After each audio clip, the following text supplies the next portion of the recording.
What's going on, guys? I'm Andrew, and this is Movie Source. Today we're going to be going over 60 Easter eggs, references, and trivia in the first Spider-Man film in the Sam Raimi Spider-Man trilogy. We're also going to be doing this for Spider-Man 2, Spider-Man 3, The Amazing Spider-Man 2. We're going to be skipping over Spider-Man Homecoming because we already did that. It's going to be linked in the description below. And also Spider-Man Far From Home because for some reason we skipped over that film, so we will be doing that as well. Hit the subscribe button if you don't want to miss any of those. Alright, so starting off, we see a girl on the bus telling Peter, "Don't even think about it." According to the tie-in novelization for this film, this is Liz Allen, and she is played briefly by Sally Livingstone.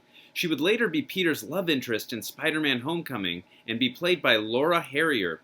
Liz Allen made her comic book debut in Amazing Fantasy number 15 in August 1962. Also, during this scene where nobody will let Peter sit next to them on the bus, it kind of mirrors the scene in Forrest Gump, where after Forrest gets on the bus to go to school, nobody will let him sit next to them except Jenny, and also when he gets into the army, nobody will let him sit next to them on the bus except for Bubba. When we first see Mary Jane on the school bus, she is dressed in the same colors as the Green Goblin from the comic books. Her top is purple and her coat is green. This outfit is also the uniform of Gwen Stacy from the comics, who was killed by the Green Goblin in a battle very similar to the bridge scene during the climax of this film. The jumping spider that Peter attempts to take a picture of is an Avondale spider, the same type used in the film Arachnophobia, starring Jeff Daniels. During the first scene at Oscorp, we are introduced to the character Dr. Mendel Strom. In the comics, he is a villain known as Robot Master, as well as Gaunt, and made his first appearance in the comics in The Amazing Spider-Man number 37 in June 1966. The smoke in the lab during Norman Osborn's transformation scene was originally white, but was then digitally altered to green. Director Sam Raimi wanted to use real green smoke, but went with CG effect when the prop designers could not create a colored smoke that was non-toxic. When Peter's testing out his webbing for the first time, he says several of the classic DC comic catchphrases. Up, and away, web, a reference to Superman, and Shazam, a reference to Billy Batson, aka Shazam. Tobey Maguire ad-libbed these lines, which were not in the original script. Peter is looking at listing for cars and sees one called Alfa Romeo, which is the Alfa Romeo Spider. One of Peter's sketches for his costume is of Marvel's comic book superhero Stingray. A symbol on Peter's notebook is that of Black Widow. One of Peter's sketches for possible costume ideas is nearly identical to the black and white suit that Spider-Man wore in the comics during the early to mid-1980s and was then adopted by his enemy Venom, except that the spider insignia is red, not white. Peter's note on this sketch says, "Needs more color." Peter would wear the black and white suit in Spider-Man 3. Norman is looking at the Daily Bugle newspaper, and in the top right corner reads a headline, "International Playboy Grant Curtis sued for palimony." Grant Curtis produced all three Sam Raimi Spider-Man films. The car that Uncle Ben drives is a 1973 Oldsmobile Delta 88. This is the same car that Ash drove in Evil Dead. It was also featured in the films Oz the Great and Powerful, Darkman, The Gift, and Drag Me to Hell, which were all directed by Sam Raimi. When Uncle Ben drops Peter off to go to the library, a bus can be seen driving by with a promotional advertisement that reads, "The Producers, a Mel Brooks stage musical." Brooks later sued Sony Pictures Entertainment for unwanted advertisement in motion picture space. Outside the library, Uncle Ben tells Peter the famous quote, "With great power comes great responsibility." This well-quoted line came from a 1962 published issue, Amazing Fantasy number 15, although it was part of a narrative caption. When Spider-Man's origins were retold once every few years, it was reassigned to Uncle Ben. The promotional wrestling event during the film is a reference to the comics. In Amazing Fantasy number 15, Spider-Man's first story, Peter participates in an amateur wrestling competition. Like the film, in the comic, Peter lets the thief escape and chases him down after he kills Uncle Ben. We see Bruce Campbell playing the wrestling announcer who gives Peter the name The Amazing Spider-Man. Campbell makes a cameo appearance in each Sam Raimi Spider-Man film, but always plays a different character. The fight promoter who cheats Peter calls him Webhead. Spider-Man was first called Webhead in the comics by Johnny Storm, aka the Human Torch of the Fantastic Four, in Amazing Spider-Man number 8, when Spider-Man crashes a party thrown by the Human Torch. We see Dennis Carradine, the man who steals Uncle Ben's car, stealing the money from the promoter. The actors in this scene, Michael Papajohn and Larry Joshua, were both in a Sam Raimi-directed film 3 years prior to this called For Love of the Game, starring Kevin Costner and Kelly Preston. Larry Joshua played a Yankees fan in the airport bar, and Michael Papajohn played Yankee star Sam Tuttle. Also, Michael Papajohn was in The Amazing Spider-Man in 2012 playing Alfie the driver. We see a police car pulling up to where Dennis Carradine crashed his car, and the license plate reads 1927. Steve Ditko, who created Spider-Man along with Stan Lee, was born in 1927. We get a cameo of Lucy Lawless as a punk rock girl who says "guy with 8 hands sounds hot." Sam Raimi executive produced Lucy Lawless in Xena, Warrior Princess. Robbie says to Jameson, "Eddie's been on it for weeks, we can barely get a glimpse of him." This is a reference to Eddie Brock, a comic book character who would later be featured in Spider-Man 3 and is known to everyone else as Venom. The Moondance Diner, where Mary Jane works as a waitress, was the diner where Courtney Cox's character Monica from Friends worked as a line cook. Peter mentions Dr. Connors firing him. Dr. Connors would appear in Spider-Man 2 and Spider-Man 3, and would also be the main villain, the Lizard, in The Amazing Spider-Man. The Lizard will also be appearing in Spider-Man No Way Home. When J. Jonah Jameson is going through Peter's pictures of Spider-Man, he continually says crap about each picture. This could be a reference to the first Tim Burton film in 1989, where in the museum, Joker is looking at Vicky Vale's pictures and also says crap when looking at most of the pictures. Stan Lee makes a cameo appearance when the Green Goblin attacks the balcony at the World Unity Festival. Nicholas Hammond, the actor who played Peter Parker in The Amazing Spider-Man in 1977, is on the balcony where the Green Goblin throws the pumpkin bomb. During the World Unity Festival sequence, when MJ is falling, Spider-Man catches her first, then shoots a web to swing her to safety. This adheres to the proper laws of physics, since shooting a web flying directly at her to catch her would break her neck. This actually happened to Gwen Stacy in the comics and the film The Amazing Spider-Man 2. Mary Jane calls Peter Tiger. This is her nickname for Peter from the comics. When Peter is on his ceiling hiding from Norman Osborn, a green sweatshirt with a beaver insignia can be seen on the ground.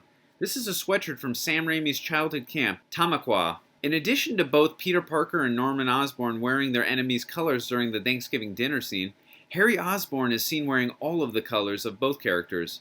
He's wearing a green shirt, red tie, and blue coat. When Aunt May puts the turkey in front of Norman, it's an imitation of the Norman Rockwell painting, Freedom from Want. One of the masks in the Osborn home looks a lot like a rendered model of Fin Fang Foom's head, which is one of the Marvel villains. Green Goblin makes Spider-Man make a choice on who to save from falling to their death, Mary Jane or a tram full of kids. This mirrors what happened during the climax of Batman Forever, when Riddler gave Batman the choice to save Robin or Dr. Chase Meridian from falling to their deaths. The film's climax is based on the infamous The Amazing Spider-Man number 121 comic, The Night Gwen Stacy Died. In that comic, the Goblin captures Stacy and suspends her over a bridge, and Spider-Man attempts to save her, but fails. In near-insane anger and retaliation, he beats the Goblin to near unconsciousness, and when he tries to use his glider to impale the wall crawler, it backfires and impales him instead. In the film, the main differences are that Mary Jane is the one that's held over the bridge, and she survives. The Goblin's death is faithful to the story. During the end credits at the 2-hour and 11-second mark, we hear the theme song from the 1967 animated show, Spider-Man. Now, getting into some trivia. The high school that Peter attends in the film is Midtown High, which comes directly from the comic book Peter's Teenage Years. Tobey Maguire said he never had read a Spider-Man comic book, but took the role because he liked the script. This was the first film to gross $100 million in its opening weekend alone. At the time, no movie had done so, even when adjusted for inflation. The film was the first Marvel movie to showcase the flipping pages Marvel logo. Norman Osborn was almost not in the film. The original draft of the script made use of Electro and Sandman as the main villains. Sandman was eventually incorporated into Spider-Man 3, but Electro would have to wait until the second Andrew Garfield film, The Amazing Spider-Man 2, to make his big screen debut. Both will be appearing in the next Spider-Man film, Spider-Man No Way Home. One of the reasons why Sam Raimi was a popular choice with Sony for the director's gig was because he was an avid comic book collector in his private life with a collection of over 25,000 comics. He is now directing Doctor Strange into the Multiverse of Madness. Hugh Jackman revealed that he was supposed to have a brief cameo as Wolverine. Jackman actually showed up to New York to film the scene, but the entire plan was scrapped when the crew couldn't get access to the Wolverine costume from Bryan Singer's X-Men. The Green Goblin's costume was originally designed to be more bulky and armored, but Willem Dafoe, having decided to film his own stunts, rejected it in favor of a more streamlined and athletic costume. The final outfit was composed of 580 pieces and took Dafoe half an hour to put on. Spider-Man's webbing in the film is made out of foam materials and fishing line. It was also enhanced with CGI. The scene where Peter catches MJ and her lunch in the cafeteria is not CGI. John Dykstra, the head of VFX team for the film, confirmed that it was done practically with only some adhesive to secure the tray to Toby's hand. He jokingly said that it took 156 takes, but it did take a lot of takes to get it right. David Fincher was asked to direct the film. His version would have told the origin story in the opening credits and would have been based on the night Gwen Stacy died. Bonesaw, the wrestler that Spider-Man fights for money, is played by real-life wrestler Macho Man Randy Savage. Early in his career, Savage wrestled under the name The Spider. Also in the comics, Peter does not face off against Bonesaw, who was invented for this film. He fights a wrestler named Crusher Hogan. During Spider-Man Far From Home, when Peter speaks to Happy for the first time in the film, you can actually see a sign displaying Crusher Hogan's name. The scene of New Yorkers throwing trash at the Green Goblin when he's about to kill Spider-Man with the glider were added after September 11, 2001, to reflect the city's sense of unity and patriotism. Dr. Octopus was early in the draft of the script to appear as the second bad guy. Later on in pre-production, it was decided that he be reassigned to Spider-Man 2. He is also appearing in the upcoming Spider-Man film, Spider-Man No Way Home. Peter Parker's possible costume designs were drawn by Phil Jimenez, an artist on DC's Wonder Woman. During the fight between the Green Goblin and Spider-Man near the end, Willem Dafoe accidentally clipped Tobey Maguire on the chin with one blow. Elizabeth Banks auditioned for the role of Mary Jane Watson before being cast as Betty Brant. Chris Columbus was offered the director's chair, but opted to make Harry Potter and the Sorcerer's Stone instead. Stan Lee's cameo originally had him asking Peter, "Hey kid, would you like a pair of these glasses? They're the kind they wore in X-Men." While Stan did still appear in the final film, the dialogue scene was dropped, but can still be found in the outtakes section on both DVD and Blu-ray. When James Cameron was developing Spider-Man in the early 1990s, Charlie Sheen actively campaigned for the role, apparently to Cameron's disinterest. Cameron wanted to cast Michael Biehn as Peter Parker and Arnold Schwarzenegger as Dr. Octopus. After Titanic in 1997, Cameron said his only choice for Peter Parker was Leonardo DiCaprio before he eventually passed on to other projects. It was also Cameron's idea to go with organic webbing rather than the mechanical web shooters for Peter, which Sam Raimi kept in this trilogy.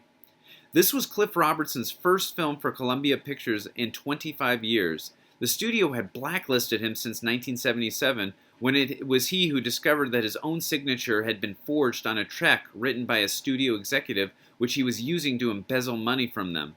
Columbia wanted to sweep the scandal under the rug, but Robertson spoke publicly about it. The film is based on a crossover of both the Ultimate Spider-Man comic series and the original Amazing Spider-Man series. For instance, the incarnation of Mary Jane Watson is from Ultimate Spider-Man number 1, while this version of the Green Goblin Norman Osborn is from the Amazing Spider-Man number 17. The Daily Bugle newspaper building is actually the Flatiron Building, a famous Manhattan landmark that was built in 1902.